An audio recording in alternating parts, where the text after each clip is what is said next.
주옵소서 하니라. 아멘.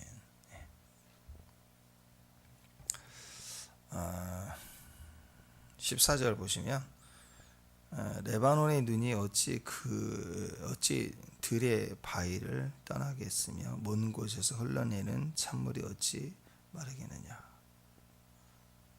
그러니까 이것은요, 여기서 바위, 그 다음에 뭐 눈, 그 레바논의 그 큰 산에서 그 산이 얼마나 높은지 그 산 위에 정상이 눈이 항상 있죠. 그래서 그게 항상 녹아서 강으로 흘러내리는 거예요. 그 찬물이 절대로 마르지 않은 거죠. 그러니까 산이 높아서 항상 눈이 있는 곳에 마를 날이 이렇게 비가 오고 눈이 오고 올 때 온 게 아니라 항상 쌓여 있잖아요. 그러니까 그게 마를 날이 어디 있겠냐, 그 얘기입니다. 그러니까 바위, 또 이게 눈, 하늘에서 내린 눈, 또 여기 찬 물, 자, 이런 바위, 눈, 물 같은 이런 생명이 없는 피조물조차도 하나님께 순종하고 있죠. 하나님의 그 말씀과 규칙, 자기 할 일들을, 자연 현상이 늘 한결같이 그렇게 순종하고 있는 거예요. 그러니까 자연조차도 하나님의 뜻에 어긋남이 없이 순종하는데 왜 그 백성 이스라엘은 불순종하고 모르는 게 아니라 알면서도 반항을 하고 있다, 그 얘기입니다. 그래서 하나님 말씀에 대한 순종, 그 하나님 말씀에 대한 순종은요, 막 굉장히 대단한 거, 특별한 걸 하는 게 아니에요. 그냥 철로 위에 있는 기차처럼 자기 길을 만들어진 길이에요. 기차가 무슨 길을 만들어 갈 게 아니고 교통체증이 있을 이유도 없고, 허가되지 않는 차는 그 올라갈 수도 없어요. 오히려 다 사고가 나요. 그러니까 그 위만 가면 되는 거예요. 그 속도만 내고. 그냥 그 길이 순종의 길입니다. 마치 자연 현상에 피조물이 그냥 비가 내리고 눈이 내리고 쌓이고 그냥 적절하게 이렇게 흘러가는 것처럼, 순종해 가는 것처럼 하나님에 대한 말씀의 순종은, 하나님 우리에게 요구하시는 순종은 엄청난 뭐 헌신, 그 다음에 무슨 순교 뭐 그런 거 아니에요. 그것만이 하나님 뜻이 아니라고. 하나님 요구하시는 분량은 지극히 자연스러운 거예요. 마치 에덴 동산에서 타락 전에 했던 일과 같은 거예요. 그냥 자연스러운 거예요. 그냥.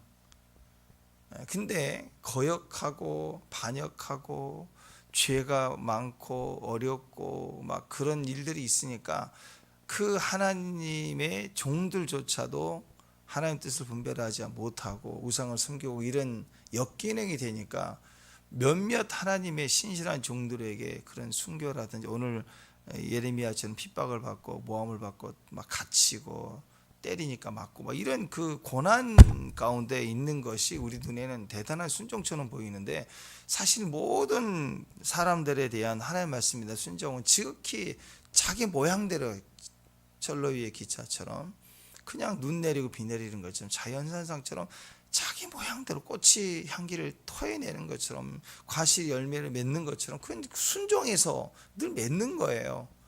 아주 자연스러워야 된다라는 거죠. 근데 하나님은 어떤 분이시느냐? 비와 눈과 이런 바위에 적셔지는 이런 물줄기처럼요, 그냥 일상적인 자연 현상의 순종과 같은 우리 삶의 지극히 정상적인 순종만으로도 자연스럽고 당연한 거, 여기서는 당연한 거거든요. 자연 현상의 당연한 것처럼 이 당연한 정도의 순종만으로도 하나님 우리를 구원해 주시는 거예요.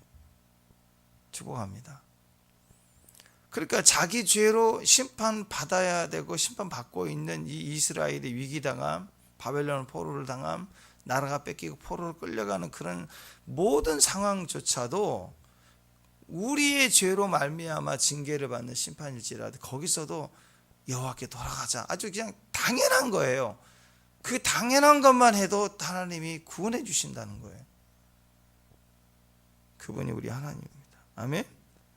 무슨 이자를 더 받아야 된다느니, 너 같은 놈은 좀 더 지켜봐야 또 안다느니, 뭐 인간은 고쳐서 쓰는 게 아니라느니 뭐 이래가지고 한번 주님 한번 봐주세요 그러면 너 두고 보자 뭐 기회를 더 주게 하나님 그런 분 아니에요. 그냥 믿어주시는 거예요. 그냥 지극히 엄마 하고 오는 거죠. 그러면 묻지도 않고 따지지 않고 다 회복시켜줘요. 자연스러운 거. 탕자가 뭐 대단한 헌신을 했나요?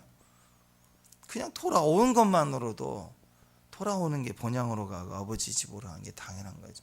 그 모습만으로도 능히 모든 것을 다 구원해 주시는 분이 하나님이세요. 할렐루야.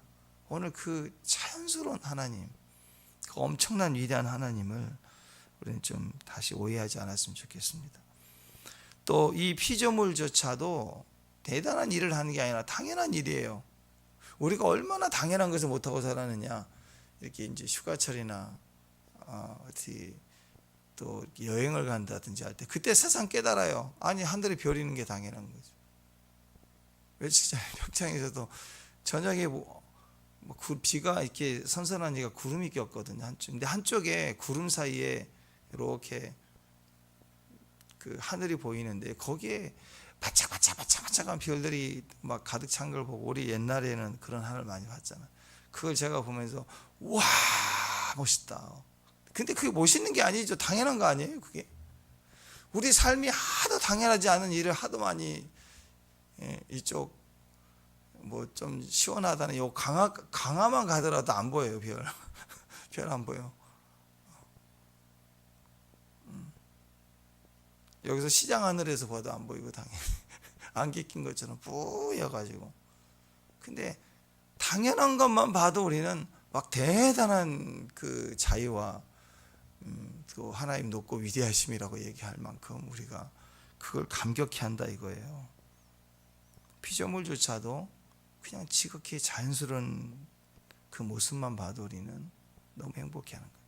왜? 우리의 사회가 현재 당연하지 못하니.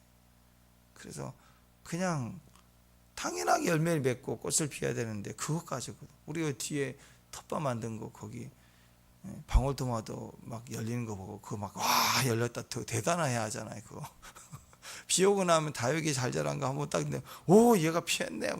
아 이거 당연한 거예요. 그거 뭐 굉장한 일을 헌신하고 순교하고 그런 거 아니잖아요.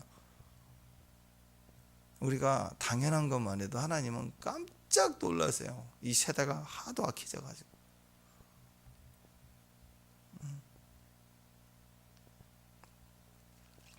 피조물조차도 당연하게 순종하는 것을 만물의 영장인 인간의 모습 속에 하나님이 형상으로 지어진 인간의 모습이 순종하지 않으면 심지어는요 자연 피조물조차도 우리를 무시해요.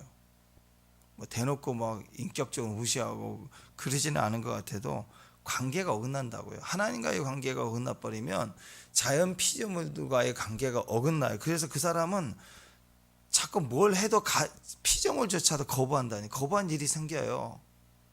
어떤 사람은 똑같은 일인데 본인이 하면 열리고 다 된 걸 쥐어줘도 그 사람이 맞는 순간 또 다 망쳐먹어버려요. 똑같이 하는데도 망친다고요.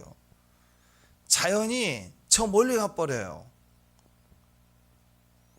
인간이 불법으로 피를 흘리잖아요. 그러면 그 땅이 저주를 받아요. 그 땅이 바싹 말라 신기해요. 여러분 진짜 그래요. 여기 있고 강원도 통일전망대에 가서 이렇게 망원경으로 보면 그 일부러 그런 게 아닌데 그 휴전선 넘어서 그쪽으로는 삭막해요. 진짜 무슨 뭐 남쪽에서 군인들이 뭐 북침할까봐 뭐 다 깎아서 매일 아니라니까요. 삭막하다는 게 땅이 벌판 같아요. 또 저 압록강 두만강 그쪽 위에서 그 중국 땅 거기는 비옥한데 그 강 넘어 이쪽으로는 삭막해요. 그 우상을 섬기고 그렇게 핍박을 하고 그런 곳에는 뭘 심어도 안 돼요. 막 먹을 것도 없고 자라지도 않고. 반대로 하나님께 돌아와 그 백성이 예배하고 용서하고 그게 당연한 주의 연합을 이루면 그 땅이 복을 출산해냅니다. 땅 얘기했죠. 바벨론, 이 레바논에 흐르는 또 이 애굽의 나일강, 사지사칠 강이 너무 커요. 계속 그냥 펌프질만 하면 농사하는 땅이에요. 그 바싹 마른 이 지역에 태양이 항상 떠 있는, 태양을 신으로 섬기는 그곳에 걱정이 없어요. 나일강 지역에 마른 날이 없으니까. 근데 팔레스타인 지역 가나안 땅은요, 이건 뭐 비만 내리면 그때지 가면 허당이에요. 강이 막 속인데. 그래서 거기는 하루하루가, 그래서 농사라고 살려면 하나님의 은총이 필요한 거예요. 하나님의 은혜가 아니면 하루도 안 되는 곳이에요. 그런데 어디가 더 비옥하느냐? 가나안 땅이 비옥해요. 그 과실이 풍성해요. 결실을 해요. 왜? 하나님이 때에 따라 은혜를 주시니까. 그래서 하나님 없이 기본 재력이 많고 자산이 많다고 까불다가 그게 망한다니까요. 그게 잘 되는 게 아니에요. 하루도 안 돼. 주님 앞에 엎드리지 않고선 하루도 안 되는 삶을 살아요. 빡빡한 것 같아. 근데 그게 그 속에 은혜가 결과적으로 결실도 풍성하게 하는 축복의 땅이 된다는 거예요. 모든 것이 하나님 관계입니다. 하나님 관계가 끊어질수록 인간의 조건이 커도 그런 결실은 결국 저주가 돼요. 서로 죽이고 뜯어먹고 망친다고요. 근데 조건이 아무것도 없는데 하나님의 당연한 모습으로 우리가 용서하고 돌아오고 찬양하고 함께하면, 형제가 연합하면 거기에 이상하게 하나를 심으면 10배가 결실해서 먹고 살아요. 출산이 일어난다고요. 하나님의 은혜를 입은 주의 백성들이 그 집이 복을 받아. 그래서 그 밭과 농토도 우리에게 막 순종해요. 더 그냥 당연하게 심은 것의 열매를 더 내요.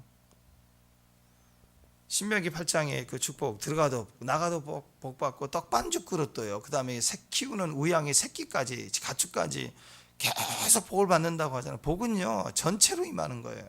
근데 끊어지면, 하나님 관계가 끊어지면 이상하게 다 되는 걸 갖다 놔도 안 돼요.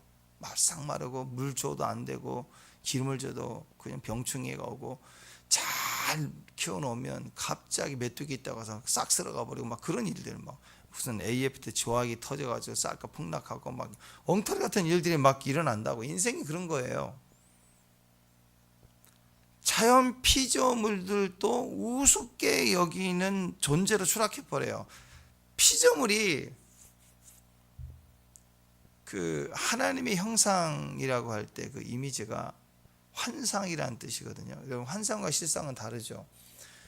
피조물 입장에서 볼 때 환상은요, 우리를 하나님의 형상이니까 피조물들 우리를 보면, 원래 인간을 보면 하나님이라고 그래요. 하나님. 근데 우리는 하나님이 아니에요. 그래서 환상이에요.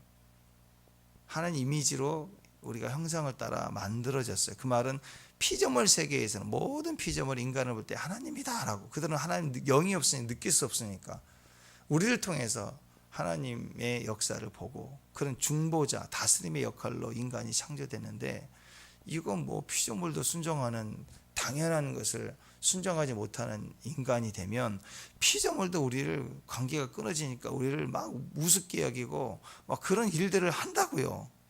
자연세계도.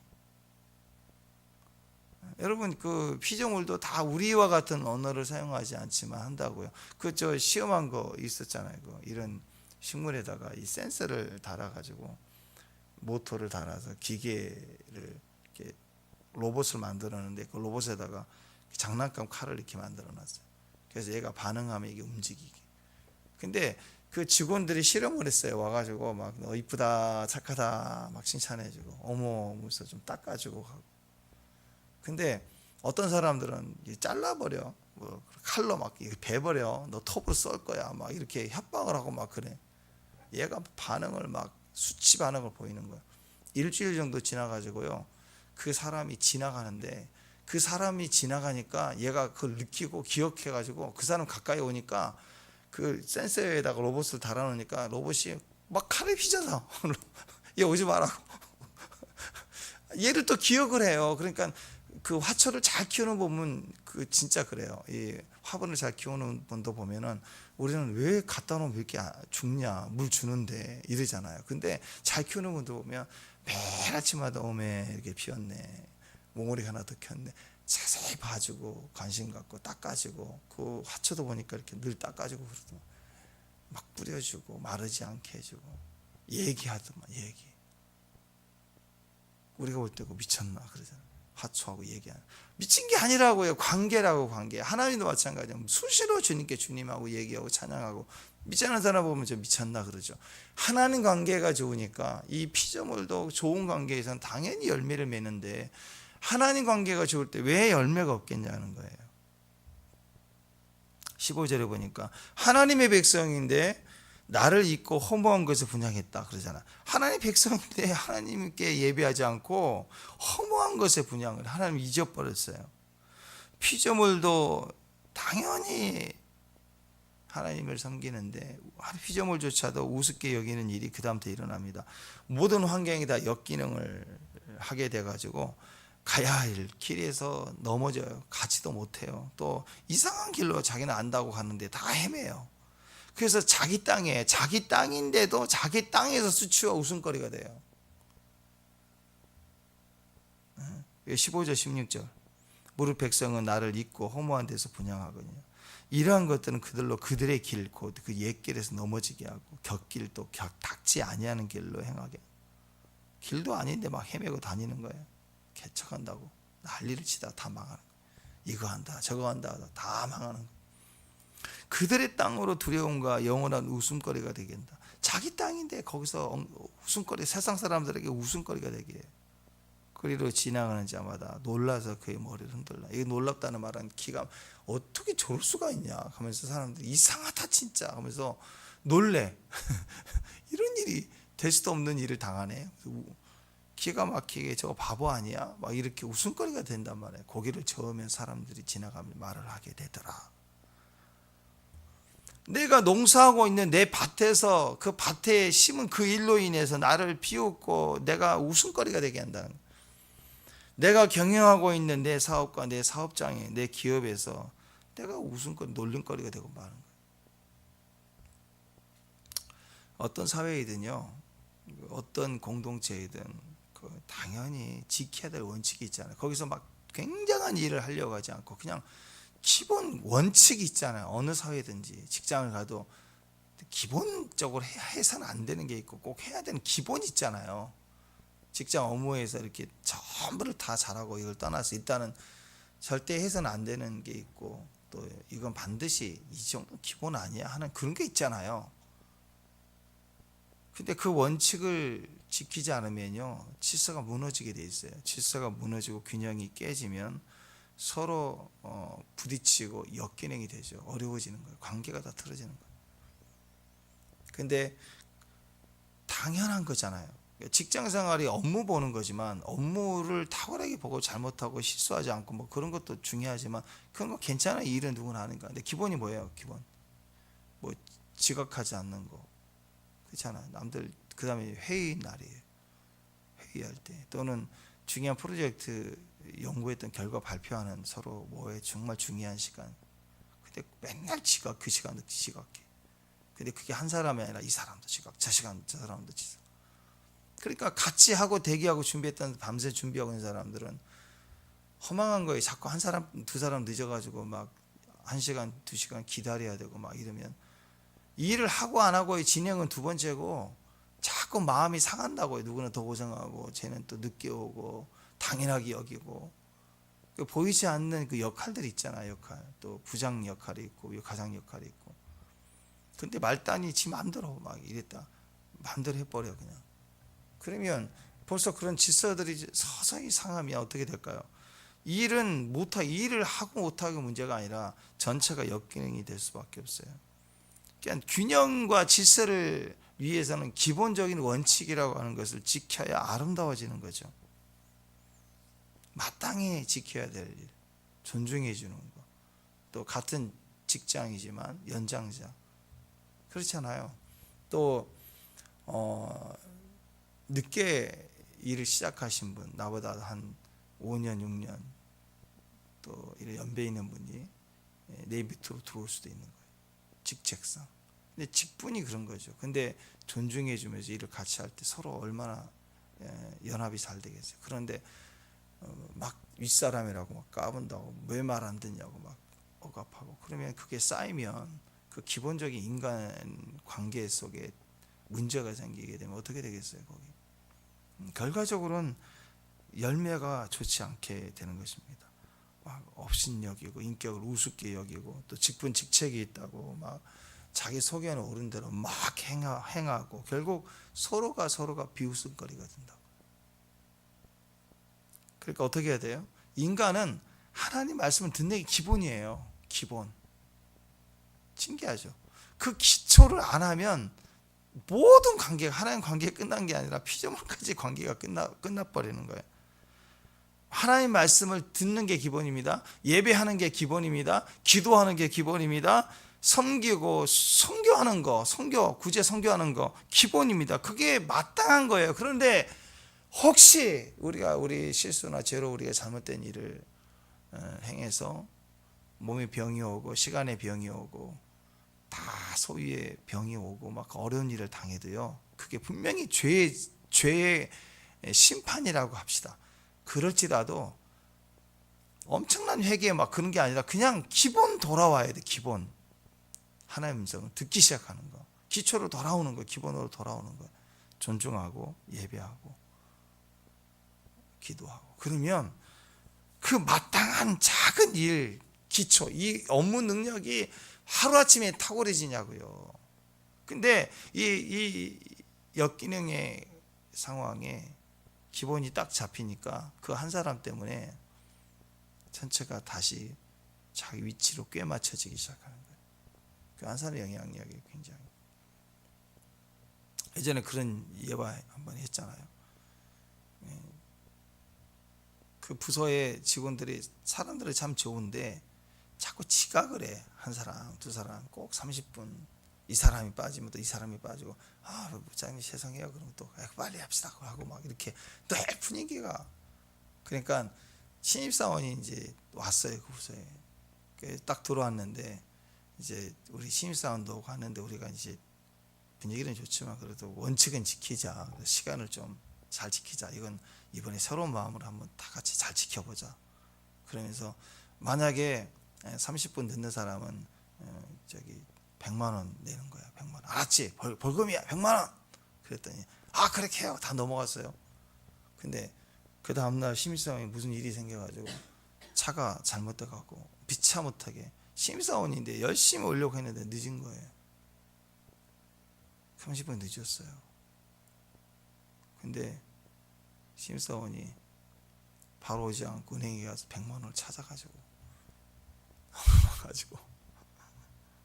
100만 원 벌금 딱 낸 거예요.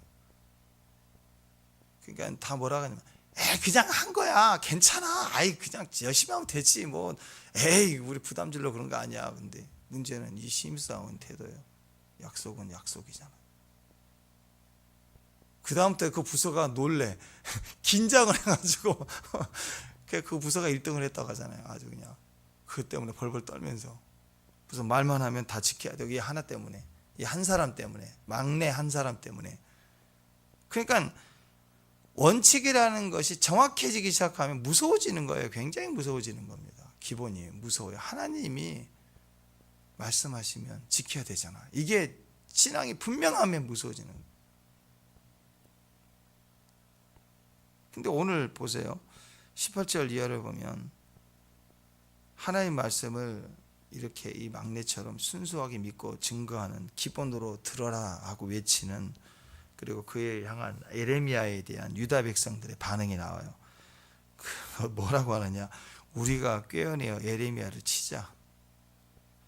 이 꿰어내다, 이 하샤브란 단어가 역자, 짜자, 설계 들어가자. 그래가지고 음모하자. 그래가 그를 쳐버리자. 정치술이 발달되는 거죠 이제. 진짜 여러분 보세요. 진짜 죄를 지었다. 그럼 엮을 필요 있나요? 법에 위법, 불법을 했으면 법에 위촉 그냥 잡아가면 되는 거예요. 근데 잡아갈 일이 아니야. 그러니까 엮는 거예요. 자꾸 모함하고, 그 다음에 막 거짓말을 해서 이 사람이 억울하다 하고 나오면 그걸 기획 보도해버리고 막 그 인격을 보도하고 막, 그래서 그 다음 액션을 갖다가 기다렸다는 식으로 이렇게 가서 탁 치고 시비 걸어가지고 막 때리니까 왜 때려 하고 탁 치면 갈비뼈 부러지고 이래가지고 이 사람 폭행해가지고 엮어가지고 엄청 띄우고 막 그렇게 하는 거라고 지금. 역자. 자, 유다 백성들은 자신들의 잘못을 깨닫고 회개하면서 하나님께 돌아와야 될 기회예요. 선지자가 왔기 때문에 모세가 왔다는 것은 출애굽할 기회가 시작이 된 거예요. 하나님께 돌아갈 기회가 온 거예요. 근데 예레미야를 오히려 정죄할 음모를 꾸미고 심지어를 그를 죽이기 위해서 구덩이까지 파가지고 던져버린 거예요.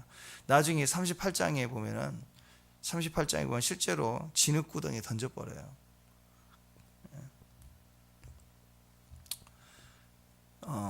18장이죠. 17장에서도 예레미야의 말이 너무 고통스러우니까 예레미야를 막 고난을 주잖아요. 그러니까 예레미야가 힘드니까 예레미야가 어떤 말을 했느냐, 막 저주하는 말로 기도하는 것처럼 보이는 게 나왔어요. 18절에 17장 18절에 나를 박해하는 자를 치욕을 당하게 하시고 나로 치욕을 당하게 마옵소서. 그들을 놀라게 하시고 나는 놀라게 하지 마. 재앙의 날임을 그들에게 임하게 하시고 배나 되는 멸망으로 그들을 쳐서 멸하소서. 이게 저주하는 듯한 기도를 합니다. 다윗도 때로는 악인의 일을 꺾으세요, 뺨을 치세요라고 기도하고. 자, 이 성경에 나와 있는 이런 의인들의 기도 속에 악인들에 대한 멸망, 심판, 공의를 외치고 심지어는 구체적인 내용도 오늘 말씀 보면은 오늘 20절 이하의 말씀을 보면 예레미야를 죽이려고 하는 구덩이를 팠나이다. 이런 배경에서 그 두려움 속에서 막 얘기하는 거 보면 그의 자녀들, 그 아내들 다 포함해서 하나님이 저주를 해달라고 막 그런 기도가 있죠. 심령의 정직함, 마음이 아프니까 막 심령을 토로하는 거 하나님은 알아서 다 응답하시니까 중요한 건 감추지 말고 토해내는 게 중요하다. 그런 의도도 조금 있을 수 있어요. 근데 우리는 그렇게 풀어가면 안 돼. 그러면 그 애매한 게 있어요. 그 부분의 개인적인 그 과정인데 그랬다. 그러니까 우리도 그런 기도 할 수 있다. 하세요. 그러면 우리는 그 선이 없어요. 애매해지고 그렇게 해도 되는 줄 알고 기도하다가 막 욕을 해요. 그렇게 된다고요. 욕이 나올 만큼 어쩔 수 없는 상황에 나오는 거하고 아프니까 하나님 어떻게 하면서 원망할 수도 있죠. 근데 선지자들도 원망했다. 그리고 원수들에서 저들 망하게 해달라 저주했다.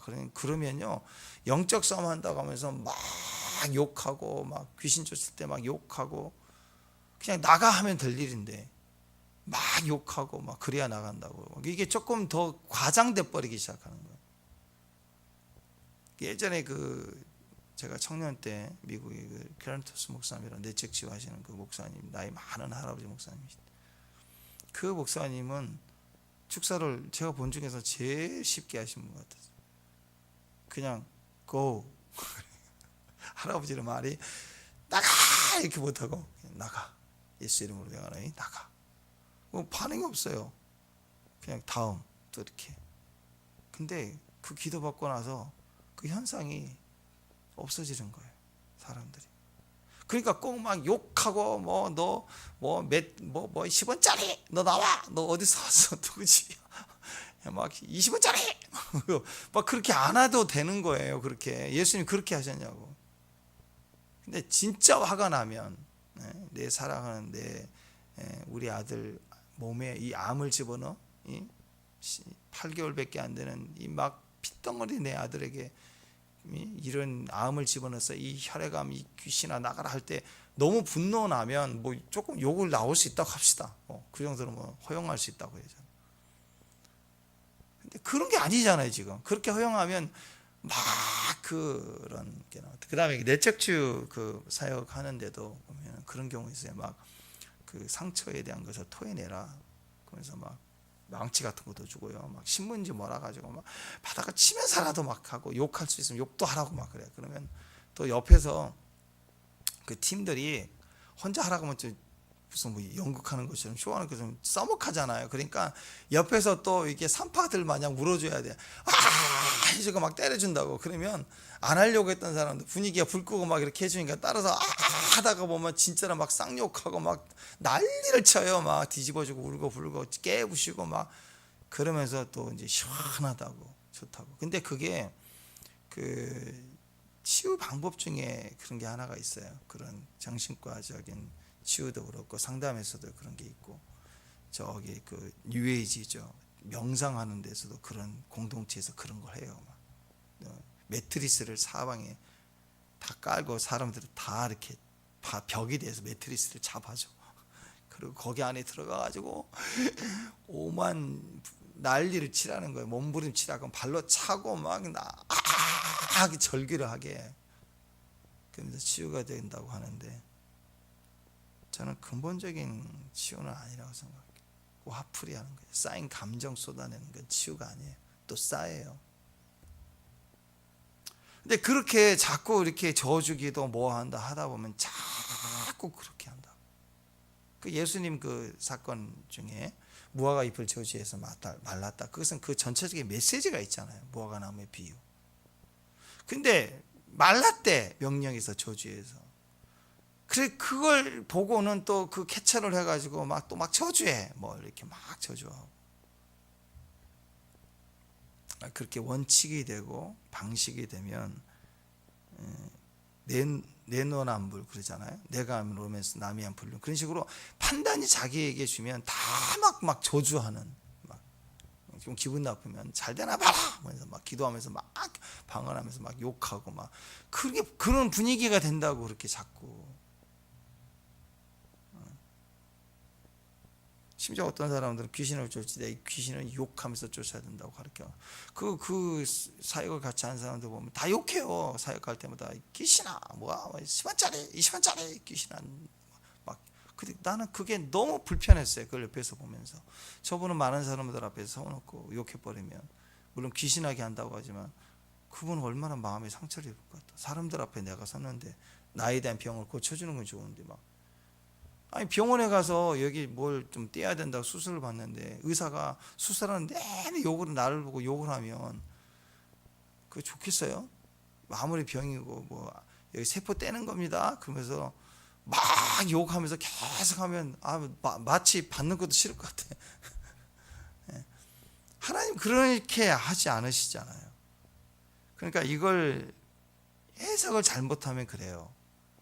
이 상처의 쌓임을 풀어내는 거다.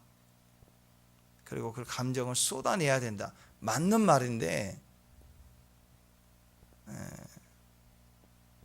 그것을 그렇게 정리해버리고 해석해버리면 나도 이제 그렇게 해도 된다라고 자꾸 바뀌어요. 여러분 살면서 가정사의 고난, 아픔, 막 그 집안 그러면 그 말 못하는 그 막 상처들이 있다고요. 그러면 그게 그 7남매 8남매라고 하면 그 7남매 8남매 사람들이 다 그거 울고 물고 풀고 꼭 그렇게 해야지만이 다 자유해지나요? 그런 사람도 있어요. 어떤 우리 자매 중에 한 사람은 막 그렇게 풀었더니 좋아지는 경우도 있고. 근데 대부분 더 고통당하고 어릴 때 기억하면 막 너무 지옥 같고 막 이런 경험을 했어도요. 어느 나이대가 되고 자기 경험 속에서 이걸 아무렇지 않게 잘 이겨내고 옛날 생각하면 참 힘들었지 하고 굳이 그걸 뭐 가서 옛날 얘기하자 해보자 풀고 그러지 않아도 잘 이겨내서 성숙한 삶을 사는 분들이 굉장히 많아요. 무슨 차이인 줄 아세요? 풀어내야 해결되는 것이 꼭 아니에요. 그냥 주권의 문제인 거예요. 주권. 그때는 그랬지.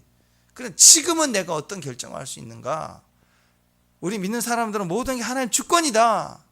그걸 정확하게 할 때 굳이 상담하고 풀고 감정풀이하고 무슨 뭐 귀신을 꼭 쫓아내야 되고 그런 의도가 아니라고요. 그렇게 하지 않아도 돼요. 그래서 주님과의 관계에서 주권을 인정하는 것만으로 주님께 오히려 감사의 눈물을 흘리고 과거가 다 풀어진 분도 되게 많은데 의외로 막 귀신을 쫓아낸다 그러니까 사역 받을 때마다 막 드러나고 토하고 휴지 싸놓고 막 하고 또 용서하고 자유했다고 간증하고 그 다음에 막 또 기도하면 또 나오고 막 이러다가 뱅뱅 돌다가 안 되니까 또 딴 데 가고, 그런 분들 되게 많이 봐요. 그게 풀어내고 쫓아낼 문제가 아니라고. 주권의 문제라고. 주권, 사랑의 문제이고. 그래서 예레미야의 오늘 이 글을 통해서 우리가 이걸 보면, 내가 심판주, 내가 선악과를 따먹고 결론은 이거니까 막 저를 저주하고 저를 막 공의를 나타내야 된다고 그러고, 그걸 저주로 보면 안 된다고요. 저주로. 어제 제가 말씀드렸지만 이것은 영원한 심판주는 하나님이고 판단 재판관도 하나님이에요. 그래서 피해자는 마지막 이제 법정에서 피해자는 재판장이 마지막 진술하시오. 그러면 피해자로서 우리가 진술할 수 있잖아요. 재판장님, 제가 너무 억울합니다. 재판장님께서 처벌해 주세요. 이렇게 마지막 얘기하는 과정에서 저는 누구보다도 이 사건에서 벗어나고 싶고, 그리고 이 사람으로 인해서 더 다른 사람들 피해보지 못하도록 엄중히 처벌해 달라, 이렇게 얘기하는 걸 재판장에게 가서 얘기를 하는 거예요. 다. 안 그러면 인간은 자기 힘이 생기는 걸로 무슨 재판장에 가요. 자기 힘을 해결하려고 그러지. 뭐 마피아나 무슨 조폭이다 그러면 경찰에 신고하겠어요? 집 배경 몰래 가서 야 어떻게 처리해, 이런 힘을 쓰려고 하지 않겠어요? 화가 나니까. 힘 있는 사람은 화가 나면 자기 힘으로 해결하려고 그러지. 그게 시원하니까. 내가 대기업이다 그러면 저거 기업 다 막아버려야지, 뭐. 망하게 해야지, 막 그런 힘을 쓰려고 하지 않겠어요? 무슨 법적으로 고소를 하려고 하겠어요? 그게 인간이라고요. 그러니까 그것에 대한 판단이 내게 있고 해결도 나에게 있고 힘이 있으니까 이렇게 생각하는 것 자체가, 인간은 서로를 물고 뜯어 먹으면서 서로가 악해지는 거죠. 이게 그러니까 예레미야의 기도, 많은 의인들의 기도는 저주의 기도가 아니라 내가 해결해 가지 않으려고 하나님께 최후 진술하는 것처럼 하나님께 맡기는 거예요. 맡기는 거 하나님께 해달라고. 원수를 사랑하라, 어렵잖아요. 그러니까 하나님은 조금 가볍게 표현해 주신 게, 원수를 위해서 기도하라. 그래서 기도하라. 근데 그 말이 그 말인데, 왜? 원수를 사랑하기는 힘들죠. 보기도 힘드는데. 근데 하나님의 말씀은, 내 현실은 싫어, 하나님의 말씀은 사랑해. 하나님 맞아. 근데 나는 너무 싫은 거예요. 그러니까 어떻게 해요? 내가 하려고 하니 힘드니까 하나님께 맡겨야죠. 그게 기도예요. 그러니까 그러면 너 기도라도 해. 원수를 위해서. 하나님 하고, 나 억울합니다, 막 이렇게 기도할 수 있잖아요. 그게 맡기는 거예요. 그러니까 내가 하려고 하면 이 땅의 모든 관계도 힘들고 하나님께 돌아오는 것도 힘들어요. 그냥 관계로 봐야 돼. 하나님께 맡겨야 되는 거예요. 맡기는 거예요. 원수 갚는 거, 용서하는 거, 원수를 선대하는 거, 꿔주는 거, 그게 다 주권의 문제예요. 주권의 문제. 내가 막 얼마나 강한 믿음의 사람인지, 원신자인지, 그런 그런 어떤 쇼가 아니라고요. 주권의 문제. 모든 것이 주권의 문제. 축사, 귀신 쫓아내는 것도 주권의 문제이죠. 형통 주 앞에 돌아오고 용서하는 것도 주권의 문제. 용서도 다 주권의 문제예요. 주권. 이 주권의 문제를 풀어가면 죄 문제, 내가 주님 앞에 엎드리는 것도 저 사람이 더 죄인인데, 죄 나보다 많이 지었는데, 그게 아니라 주권의 문제라고요. 거기서 구원이 임하고 남을 용서하는 거, 그것도 주권의 문제, 하나님과의 주권의 문제예요. 저가 나한테 더 억울하게 했는데, 그런 관계가 아니라 하나님과의 주권의 문제에서 순종하면 관계가 풀어지는 걸 통해서 내게 유익을 주시고 형통케 하시는, 자연 피조물과의 모든 풀어지는 거 다 마찬가지입니다. 주권의 문제예요. 어떻게 내게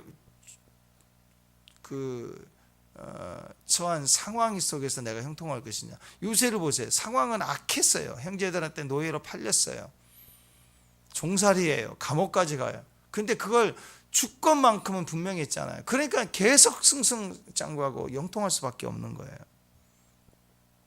누가복음 6장 35절, 너희는 원수를 사랑하고 선대하고 아무것도 말하지 말고 꾸어주라. 그러면 너희 상이 클 것이요 지극히 높으신 이의 아들이 되리니 그는 은혜를 모르는 자와 악한 자에게도 인자하니라. 원수를 사랑하고 너희를 박해하는 자를 위해 기도하라.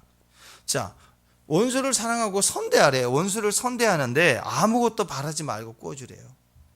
원수에게 꿔준다. 원수가 어려운 일 당하면 고소하다 그런 게 아니라 빌리러 오면 꿔주는 거예요. 그게 하나님 앞에 잘 되는 거예요. 자, 보세요. 꿔준다는 말은 이런 말이에요. 잠언 25장 22절에 그리하는 것, 꿔주는 일은, 원수에게 선대하고 꿔주는 일은 핀 숯을 그의 머리에 놓는 것과 일반이요 같을 것이요 내가 너에게 갚아준다. 하나님 갚아준대요. 꿔준 것은 하나님 갚아준대요. 원수가 갚겠어요. 그때만 머리 굽혀서 빌려가는 거지. 똑같이 로마서 12장 20절에 내 원수가 줄이거든 먹이고 목마르거든 마시게 하라. 그리함으로 내가 숯불을 그 머리에 쌓아놓으리라. 하나님 그 머리에 숯불에 쌓아놓는데, 이 숯불 쌓아놓는다는 개념은 이런 거예요. 그 중동 지역엔 이제 저녁에 불을 피워 따뜻하거든요. 불 피우지 않거든 추워요. 밤낮의 기온이 차이가 나니까 난방을 해야 되는데 나 보통 난방을 안 하니까 불을 피우고 그 열기로 이렇게 잠을 자요. 또 화로에 불이 있어야, 집에서는, 야외에서는 불을 피우지만 집에서는 화로가 있어야 열기도 있지만 음식도 해서 먹을 수가 있는. 근데 숯불이 꺼진 거예요. 불을 피워야 되는데, 숯을 빌려야 되는데 옆집이 원수예요. 보통 옛날 이웃사촌이란 말 자체가 의미하는 게 대판 싸워서 원수가 바로 옆집이에요. 담장 너머로 원수예요. 원수. 그럴 때가 되게 많아. 시골 사람들 싸운 거 보면 웃겨요. 옆집 없어. 근데 막걸리도 안 먹는데 거기 지나면서 막 술만 먹으면 또 한 소리 하고 막 숯불이 꺼졌는데 우리 애가 너무 춥대. 배고파 엄마. 그러면 숯불 빌리러 어디로 가야 돼요? 그 시간에 산 넘어 옆 동네로 가기는 뭐하고 옆에 가야 돼. 옆집 원수에게 가야 되는 거예요. 어쩔 수 없이. 별소리를 다 하면 듣더라도 수만 빌려야 된다. 치욕스럽지만 내가 빌리러 가야 돼요. 빌리러 오면 줄까요? 여러분 같으면 줘야 돼요. 주라는 거예요. 거절당하더라도 일단 가자 하고, 생존의 문제니까 오는 거예요. 내가 아쉬우니까, 내가 굶게 생겼으니까, 우리에게 배고프다고 난리치고 춥다고 난리치니까 온 거예요. 그러니까 내 원수지만 할 수 없이 빌리러 온 건데 그때 얼마나 자존심 상하고 왔을까요? 근데 그때 묻지도 않고 따지지도 않고 숯불을 주는데 가득히죠. 가득히. 막 더. 아무 얘기도 하지 마. 숯불만 가득히 채워줘요. 그러면 그 숯불을 하루에 들고 가는 동안에 머리에 쌓는다는 말은 얼마나 얼굴이 그냥 화끈거린다는 거예요. 숯불을 가져갈 때 그 열기로 얼굴이 화끈거리겠지만 창피하고 부끄럽고 미안하고, 그냥 하나 말씀 그때 막 들려요. 하나의 말씀이 너 그밖에 안 되냐 막, 왜 너는 그렇게 못 사니 부터 시작해서 막 그게 미안하고 감사하고 창피하고 내가 먼저 못하고 내가 언니인데 막 그러면서 얼마나 부끄럽게 가겠냐. 그 원수가 화끈거리게 한다고. 보통 이렇게 그 직장에서도 서로 굉장히 안 좋은 사이면요, 둘이 하루 종일 의식해요. 딴 사람하고 얘기, 그랬어 하면서 저 사람이 말이야. 저 사람도 하면서 저것이 말이야. 둘이 안 좋을 때는 각자 막 열심히 다른 친구한테 오버 액션 하면서 다른 친구한테 막 다른 동료한테 막 그러면서 저것이 밥을 먹었나 때려보고 하루 종일 서로 관심을 갖는다고요. 그러니까 어떤 한 사람이 먼저 선을 베풀면요 더 부끄러운 거예요. 부끄러워. 내가 더 부끄러운 거예요. 그러니까 이기는 거에 그게 그거란 거예요. 이기는 거. 말과 행동이 부끄럽지 않겠느냐. 누가 그렇게 하세요? 하나님이 하게 하시는 거예요. 하나님이. 내 작은 마땅한 도리가 뭐예요? 마땅한 도리, 하나님께 돌아오는 거, 하나님 음성을 듣는 거. 마땅한 도리, 주권을 인정해서 용서하라, 용서하는 거예요. 선대하라, 선하게 대하는 거예요. 그 마땅한 것으로도 우리는 하나님 우리에게 갚아주시는 일들, 하나님 우리를 형통케 하시는 일들, 우리를 풍성하게 하는 일들이 그 당연한 것을 통해서 이루어지는 거예요. 오늘 엄청나게 뭐 한다는 개념이 아닙니다. 작정, 헌신, 결단, 난 그런 거 못해요. 작심 3일도 안 되더라고. 그냥 당연한 것만 하십시다. 그것으로도 구원이 풀어지고요. 오늘 치유가 풀어지고 원수도 끊어지고 악한 저주도 다 끊어지는 그런 주의 역사가 있을 것입니다. 기도하겠습니다. 하나님 감사합니다. 주님 주 앞에 주님이십니다. 주권을 인정하고 하라고 하시는 일 말씀 듣겠습니다. 예배하겠습니다. 기도하겠습니다. 큐티하겠습니다. 선교하겠습니다. 당연한 것부터 시작해서 풀어지는 엄청난 주의 아름다운 역사를 보게 하옵소서. 예수님의 이름으로 기도합니다.